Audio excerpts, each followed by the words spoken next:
While the members of the United States Congress exit the chamber, as they often do, after whatever the majority deems appropriate to have on the floor of the House, which today was obviously the important National Defense Authorization Act.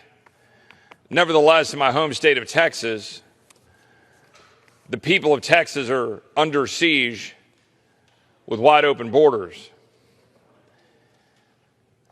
And so right now, as we have members of Congress, all 400 and something of my colleagues who just left the chamber, they're going off now to go have a steak dinner, go have a glass of wine, go hang out with some of their colleagues, meet up with some folks here in the District of Columbia, but some 1,500 or maybe more miles away in Texas, we have a state and a people who are dealing with the consequences of an administration that fails to faithfully execute the laws of the United States and leaves Texas wide open to be harmed, endangered, and nobody in this body on the other side of the aisle seems to care in the slightest bit. I went down to South Texas a couple of weeks ago with my friend Senator Ted Cruz, met with ranchers, Roma, Texas, met with leaders and ranchers and law enforcement in Uvalde, Texas, met with the leaders of Webb County and Laredo, Texas, went down McAllen, Texas, all places that President Joe Biden has never seemingly been to in his 50 years of public service. Certainly hasn't been there since he's been president. Vice President of the United States, who's allegedly in charge of the border, hasn't found her way to any of these places that I visited a mere 2 weeks ago.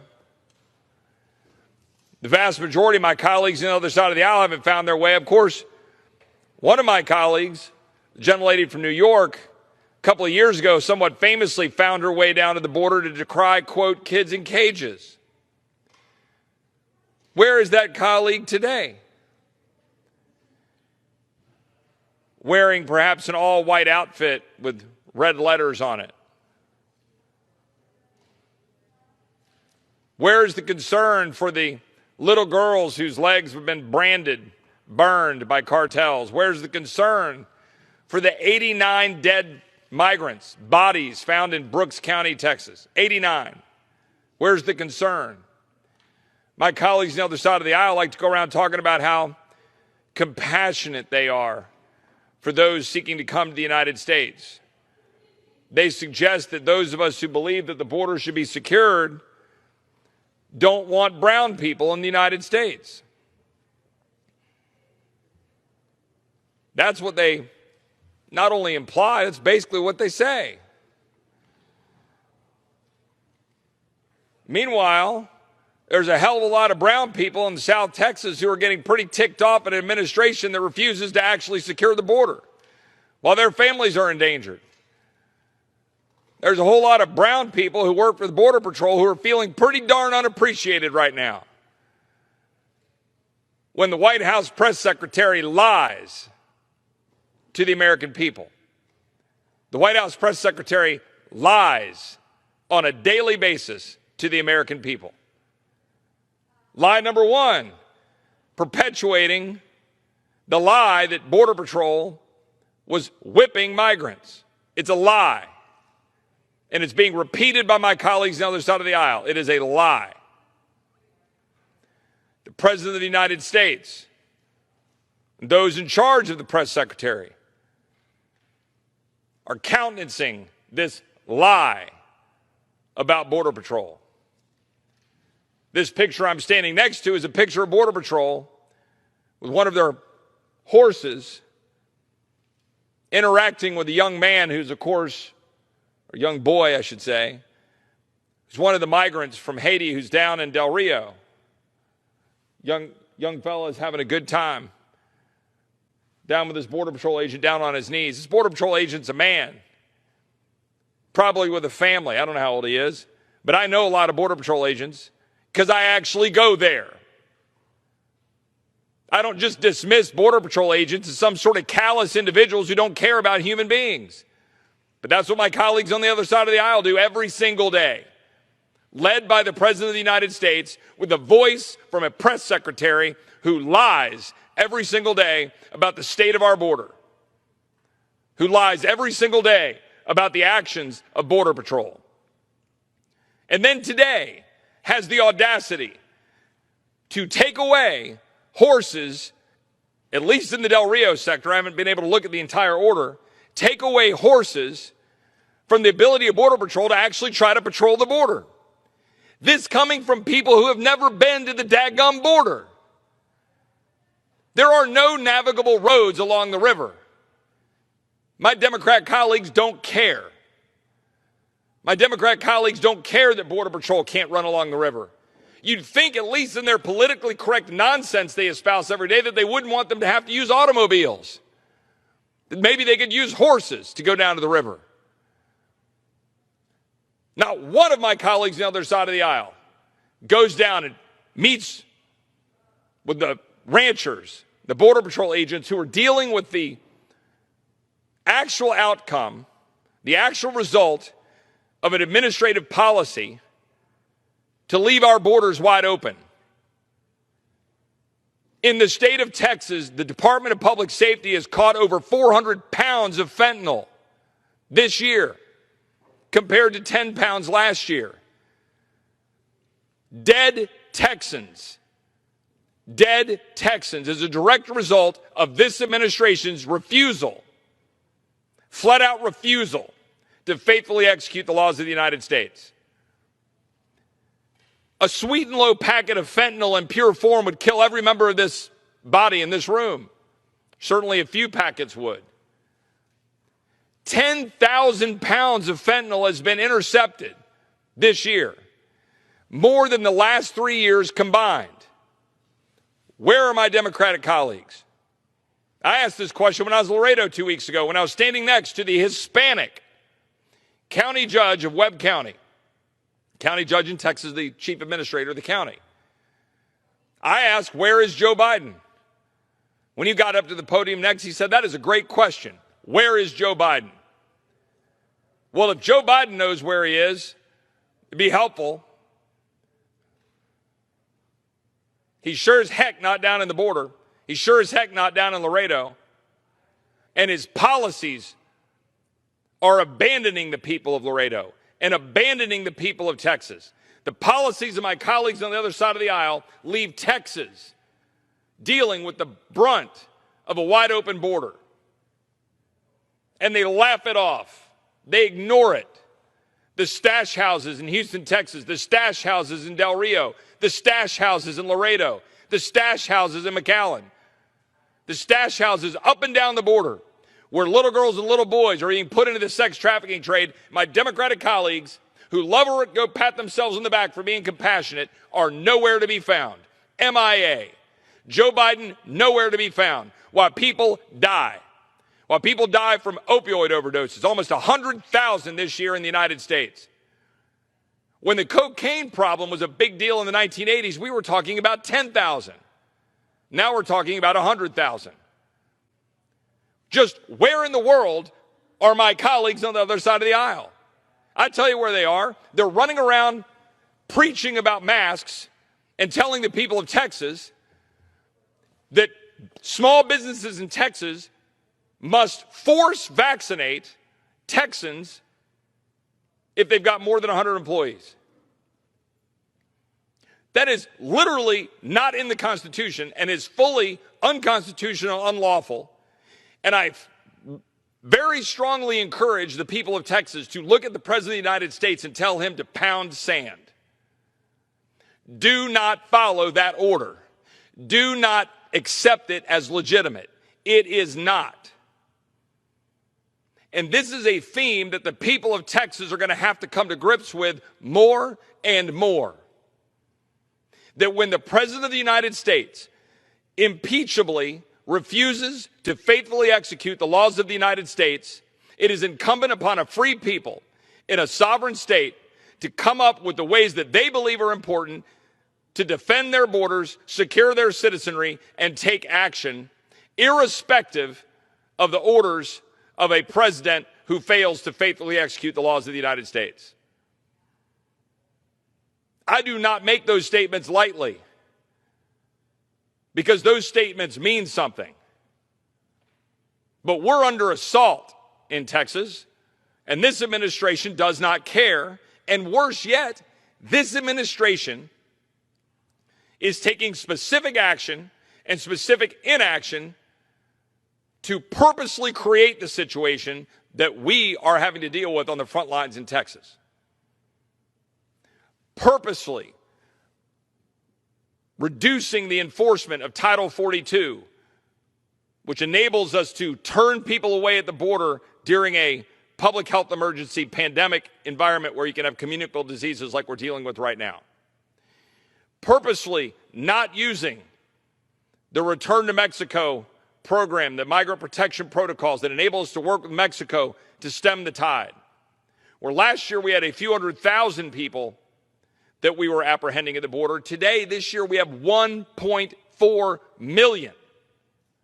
And the year's not over yet. We will be well over 1.6 million people this fiscal year. Think about that.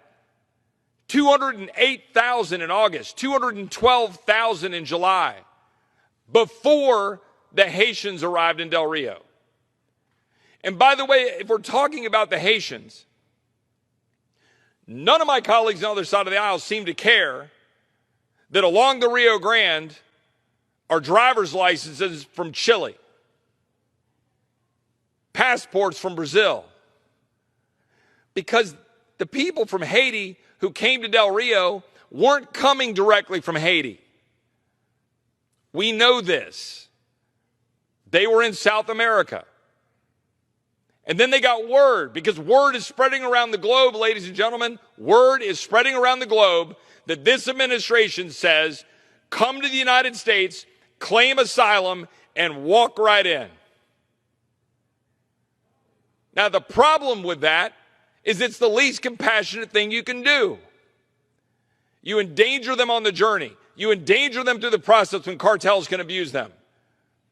You harm the countries that they're leaving from through the drain of their resources, labor, brain drain. And you endanger the American people when you have a flood of migrants coming in to a state that then has to deal with it. Would any of my Democratic colleagues know what to do for the most part if I airdrop them into South Texas on a 5,000-acre ranch and they had to walk through the scrub brush of South Texas, running across a rattlesnake, and they go find a migrant out there dying from dehydration? The vast majority of my latte-sipping, New York-living, condo-living colleagues on the other side of the aisle wouldn't have a daggum clue what to do when you run across that situation. But I can tell you my Texan constituents and friends in South Texas are figuring out what to do with human beings on their ranches. Would any of my colleagues on the other side of the aisle like to deal with the 89 dead bodies in Brooks County? Would they? Do they know what to do when they walk up to a body that's been picked apart by vultures and animals? Because that individual, that human being, died on their ranch? Is this an uncomfortable conversation for my colleagues on the side of the aisle? When hundreds of human beings are dying in the hot Texas sun? And county judges have to spend $3,000 per autopsy? $5,000 for each to then bury them? They're trying to figure out how to handle their budget when they've got COVID cases exploding? But oh no, my colleagues on the other side of the aisle, they go around talking about, horses. Race baiting defines the party of my colleagues on the other side of the aisle. It is the entire existence of the party on my colleagues on the other side of the aisle, that they would take a situation that a Democratic president has created purposefully and then dare to turn it into a race-focused situation. I would like any of my colleagues on the other side of the aisle to stand and look in the eyes of the 70% of Border Patrol who are Hispanic and tell them that they are racist. Because that's what they do. My colleagues on the other side of the aisle, they go on TV and they say they're racist. Al Sharpton flies down to go have a press conference in Del Rio, Texas, trumpeting out and bringing out the race card. Maxine Waters wants to compare Border Patrol agents using horses to deal with a wide open border and a chaos created by this administration to slavery. It's absolutely abhorrent. It is embarrassing. And the people of Texas are up to here with a union that is not all that united around the principles upon which we are founded, and that are showing precious little deference to the people of my state. They are fed up. There is a tinderbox. And my colleagues on the other side of the aisle ignore it at the peril of the future of this republic. This is a big deal, what's happening.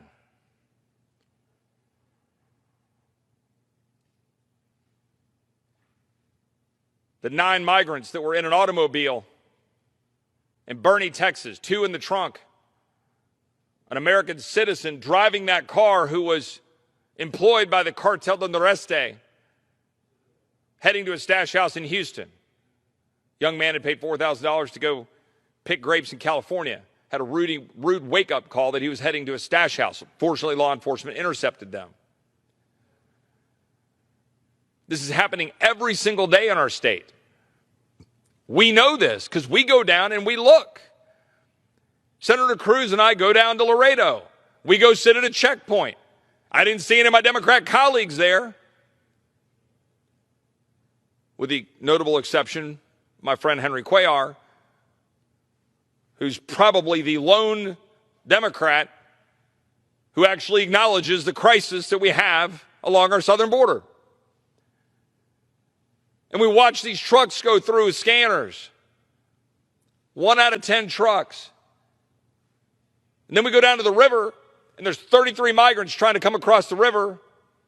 And we're watching them across the river, and they come out and they swim, they go back, and they're playing cat and mouse, knowing when we leave they're going to come across. Then we get a scan on our phone from one of the scans that came through right after we left the checkpoint with a truck full of 29 migrants in the back. Every day this is happening. And these people are endangered. But my Democrat colleagues don't care because of the crass cynicism of electoral politics. That's what this is about. The good news is the great Hispanic Texans of South Texas have had enough. Zapata County went Republican for the first time since 1920. When I drove through Zapata County just 2 weeks ago, I stopped because I noticed a flag flying that had a certain colorful metaphor associated with the president that I won't, of course, repeat here on the floor of the House of Representatives. It may or may not be in line with the chant that has been often used in a number of settings around our country lately. In Zapata County, in McAllen, a Republican mayor is recently elected.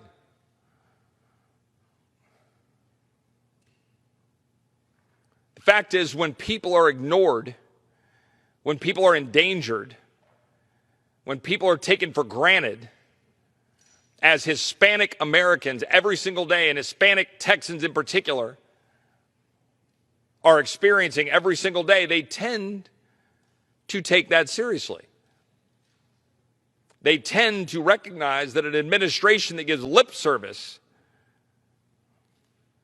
to caring for them, but lets them die and lets their businesses implode and lets their ranches get run over and lets narcotics flow into their community at will, all in the false name of compassion and pretending that one cares about somebody because of the color of their skin, they tend to take offense to that and believe that maybe there should be a better way.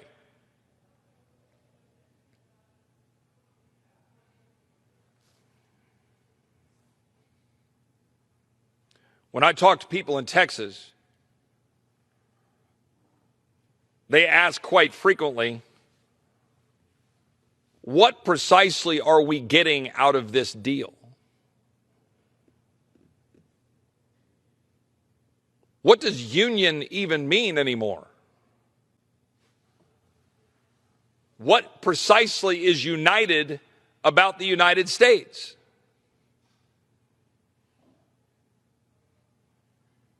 How can one say that we have United States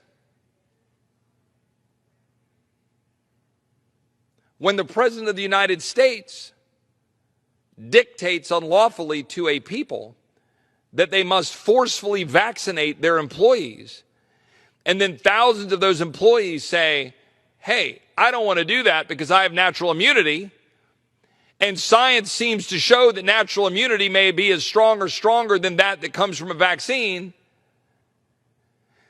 they tend to take offense. They tend to want to tell the authoritarian to pound sand. When the President of the United States, through his HHS secretary, walks in and says, oh, I'm sorry, Texas. I'm sorry, Florida. We're going to cut your monoclonal antibody treatments in half. We're going to limit your ability to get care. We're going to try to run a campaign against certain medicines that might actually provide care for your loved ones, and we're going to do so out of some sort of fealty to bureaucrats at CDC and NIH, and namely Dr. Fauci, the people who are then relegated to the corner trying to figure out how to care for themselves when a cronyistic healthcare system run by bureaucrats in government and bureaucrats in an insurance industry that is frankly corrupt, a healthcare system run by corporations in bed with government bureaucrats getting taxpayer funds to enrich them and leaving small businesses and individuals in this country, Texans I represent, holding the bag while the President of the United States limits their ability to get health care and then mandates they get a vaccine. And then goes off to parties like my colleagues on the other side of the aisle tend to do, maskless, while preaching wearing masks. Because it's all theater. It's all a show, except that it's very real and it's very focused on accruing power in Washington, D.C. And my warning to my colleagues is this: Americans tend to take that sort of thing seriously. And while we watch people in Australia, and we watch people in Paris, and we watch people in Canada even, and we watch people around the globe resisting the tyranny of government, the United States is filled with people who similarly are predisposed to want to resist the power of the federal government, and they tend to take it very seriously. My warning to my colleagues is that if this body, the People's House, expects for this country to be united, then it needs to darn well act like it and stop trying to force the will of a federal government against the constitutional framework that we agreed to over the people of the state that I represent.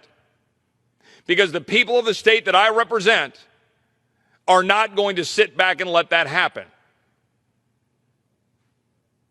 This is where we are. This is the question of our day.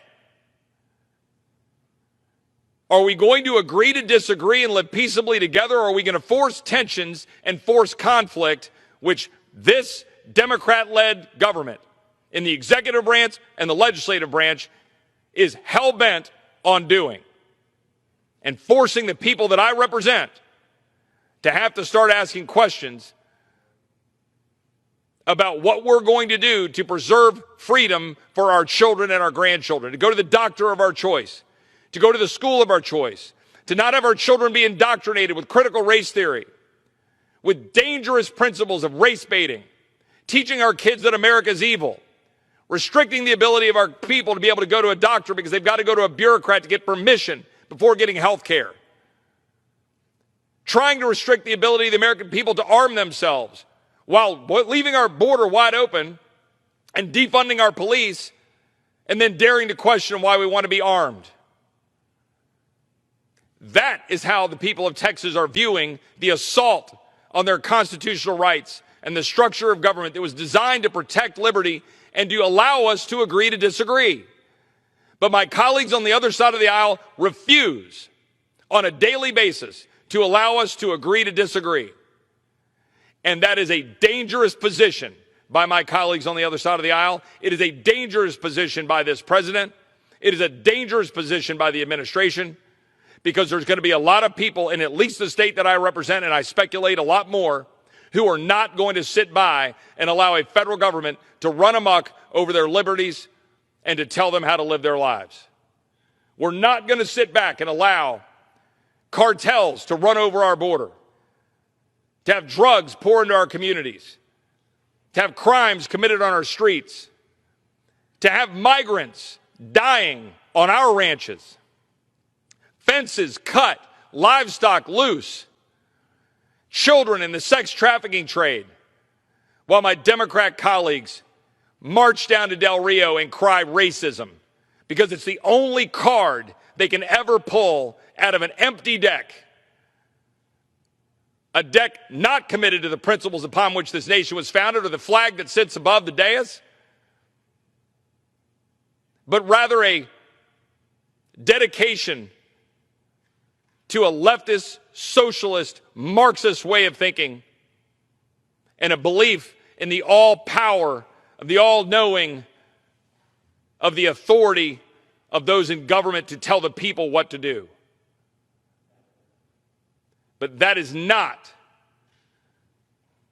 the way the American people view their position in a government whose constitution starts with 3 words: we the people. We have abandoned those first 3 words, we the people, and that the power of this government is built upon a foundation of the power coming from we the people. And those Bill of Rights that are in there to protect the people from the power of government, we are abandoning those on a daily basis.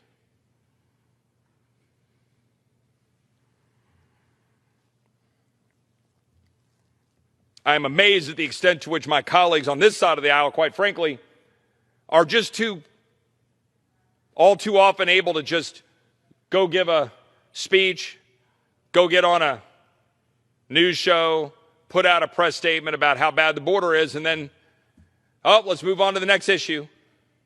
Let's move on to the next topic. When all these headlines about the Haitians in Del Rio subside, where will everybody be? Will my colleagues, even on my side of the aisle, wake up every day like we do, dealing with this in Texas, and understand what's happening? Understand how bad a fentanyl epidemic is in this country? Do the people in this body have the first clue that it is our policies that are enabling China to use cartels to exploit an open border to kill Americans? And do they care? Not in the slightest bit. Then I watch my colleagues on both sides of the aisle, frankly. Today we spent all day, almost 12 hours now, I guess probably 8 hours, offering amendments to the NDAA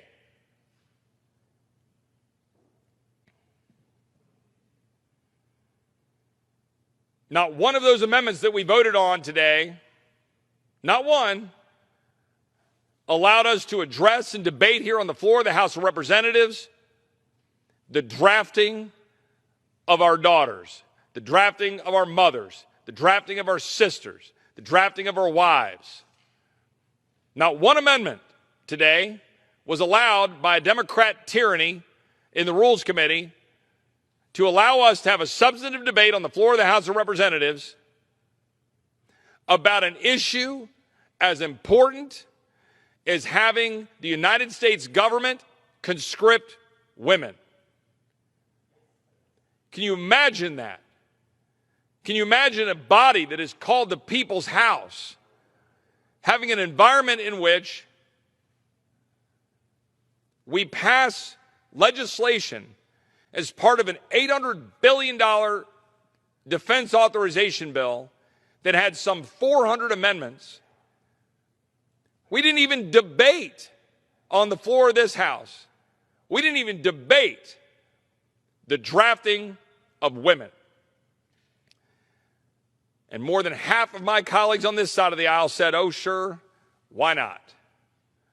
Why? Because they sit there and they say, well, don't worry, the draft will never occur. Well, don't worry, if the draft does occur, it'll be because we have some real bad conflict with somebody like China. I'm like, well, which is it? You got to have the draft in order to deal with a bad conflict with China, or there'll never be a draft. Oh, well, okay, there'll never be a draft, but if there is, it'll be a bad conflict with China. But trust us, don't worry, your daughter won't be drafted into combat. Really? Trust us? In what universe should I trust the government of the United States? Why would I do that? The same government that just abandoned allies, abandoned Americans, abandoned SIVs in Afghanistan, left $85 billion of equipment for the Taliban to exploit, allowed China to be able to get access to Bagram Air Force Base, walked away from rare earth minerals. The same government that is completely ignoring their duty to enforce the borders, knowingly, when they have a mechanism to secure and enforce our borders. The same government, when the president's own press secretary is lying on a daily basis through her teeth about supposedly horses whipping human beings, thoroughly debunked. Is that the same government I'm supposed to trust not to draft my 10-year-old daughter when she becomes 18 and is forced by the power of government to register for selective service? Who are we as a people? What happened to us? Are we such a cold, robotic people that we can't have an actual debate and discussion about the reality of life? Is that who we are? The same doctor with a cold stare who looked at my dear friend and told her she should abort her little boy because of a brain scan that went a little amok, and she was coming up on the term at which you can do that in the Commonwealth of Virginia. And she chose life. And now her son is my godson, and he's a healthy little boy. The same coldness with which that doctor looked at my friend and said, you should abort, in front of her two other boys with her husband not there. Is that what we've become? Is such a cold country? Such a callous country? That we just blindly say that in the false name of equality or equity or whatever the word of choice is of the day, that we must draft our daughters? Let me be clear. Over my dead body will you draft my daughter. I mean that, literally. Over my dead body will you draft my daughter. And yet that is precisely what happened today, with no debate, no amendment allowed, and my colleagues on both sides of the aisle, I'm particularly ashamed of my colleagues on this side of the aisle, for whispering in closed doors about, well, I would have voted against that if we'd had it on the floor. I tried to oppose it in committee. But, it's the NDAA, and so, we've just got to support the NDAA. We've got pay raises for troops, and never mind all the other garbage that's in the bill. We got to support it. 60 straight years. We got to support it. You want to know why the Department of Defense is a complete mess? You want to know why the brass is completely inept and unable to actually run a war? Unable to actually exit a country when a president gives a ridiculous order to exit on September 11th for optics? You want to know why that Department of Defense is completely inept? Because we've been authorizing it and funding it for decades. And my colleagues on this side of the aisle are just as guilty, if not more. And now, my colleagues on this side of the aisle say, sure, draft my daughters. And when I say, as I have said to them, that a vote for this NDAA today was a vote to conscript your daughters, let me tell each and every one of you across this country, that is precisely what it was. And do not let any member of this body get away with hiding or running from the simple fact that today this body voted to conscript our daughters. Imagine that one day when you're sitting in your house and the lottery number comes up for your wife and not for you. What are you going to do? Or for your daughter and not you? What are you going to do?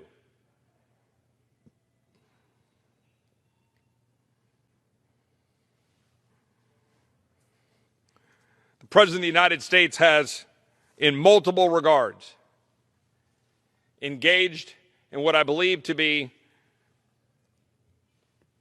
impeachable conduct.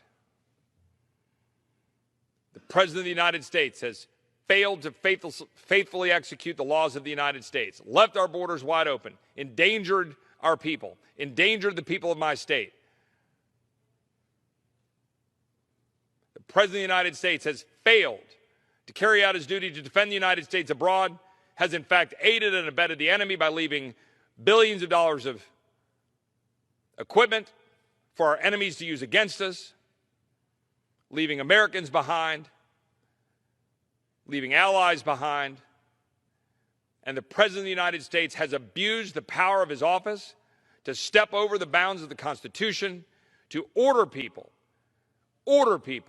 to force their employees to get vaccinated when he has no such authority. He has no such authority. And he knows it. He knows it. For the exact same reason that the President of the United States admitted that he didn't have the power to extend the eviction moratorium. He flat out admitted it and said he was only going to do it until such time as the courts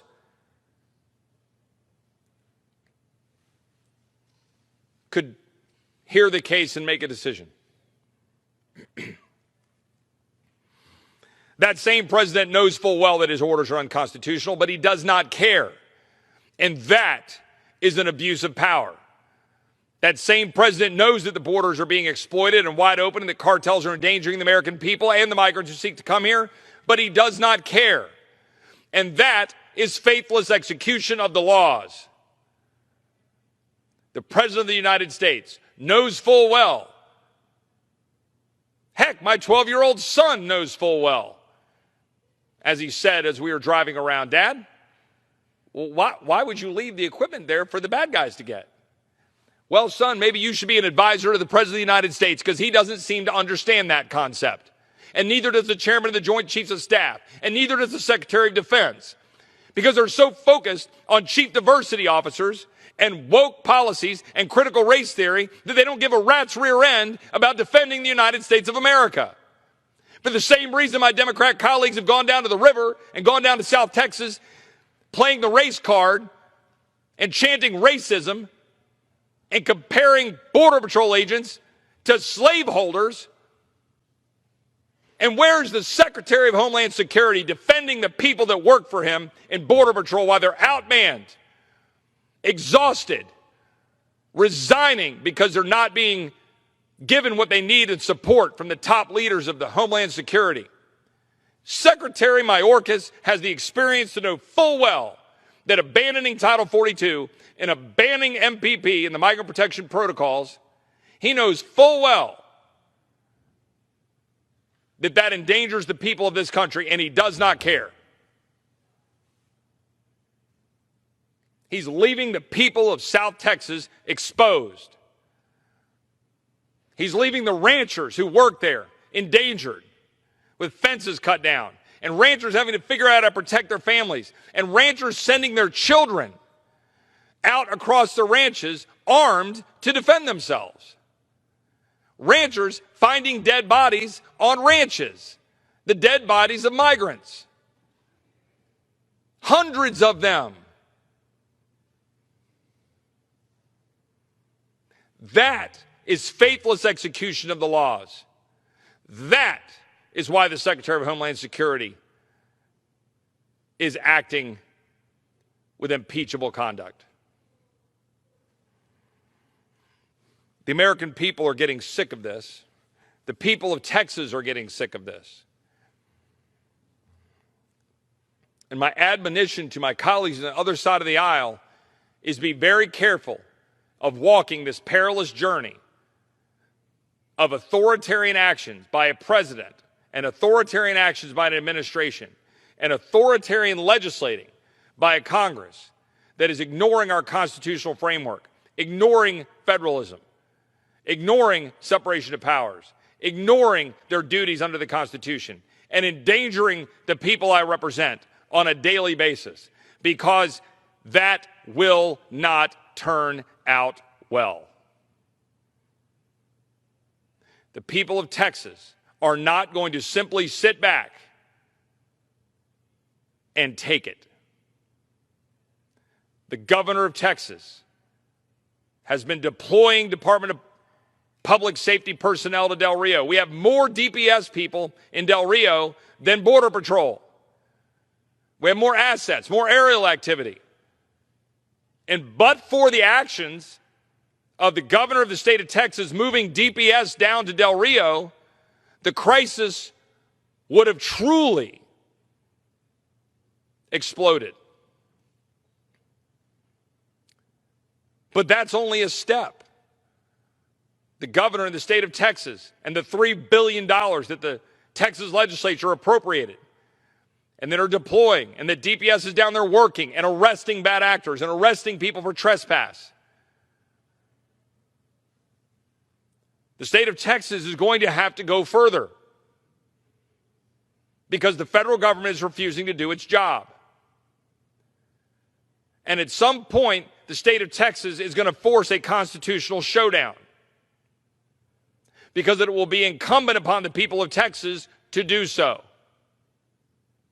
It will be incumbent upon the people of Texas to tell the rest of the country to get out of our daggum way so that we can defend the people of our state. That's where we are.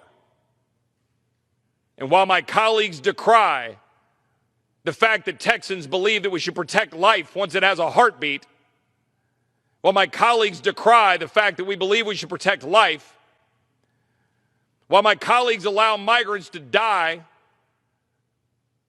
Texans want to simply keep their communities safe. And Texans are going to do so.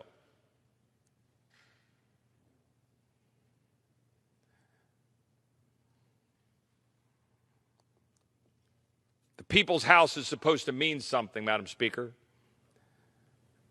The People's House is supposed to be a place where we're able to come together, agree under the Constitution on how to have a more perfect union. But union doesn't mean anything when the people of my state are being trampled. Union doesn't mean anything when the rights of the people I represent are not being respected, when the safety of the people that I represent is not being protected or secured. when the blessings of liberty that are supposed to be secured under the Constitution are not being secured but being trampled upon, then it will beg questions about the efficacy of union. I yield back.